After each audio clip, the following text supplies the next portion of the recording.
இப்போ வந்துட்டு question based on odd numbers பார்ப்போம். நம்பர்ஸில் அதே மாதிரி எது வித்தியாசமாக இருக்குது அப்படின்னு பார்க்க போகிறோம்.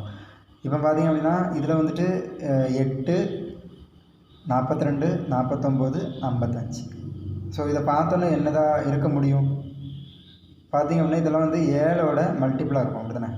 7 × 6, 7 6 are 42, 7 × 7 49, 7 × 5 35.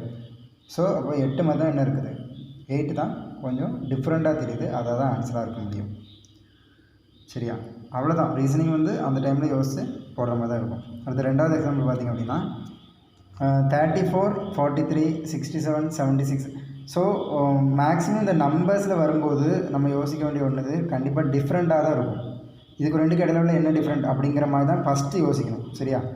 ஸோ டேரெக்டாக நம்பர் வந்துட்டு ஒன்றும் டிஃப்ரெண்ட் யோசிக்க ஆரம்பிச்சிடலாம். எப்படி 34லேருந்து 43 எத்தனை டிஃப்ரென்ஸ் இருக்குது? 9.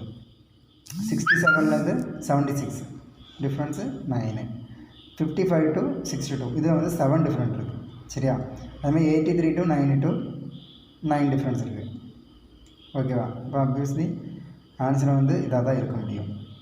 ஓகேவா? இது வந்து நம்பரில் கொடுத்ததுனால ஆட் நம்பர்ஸ்.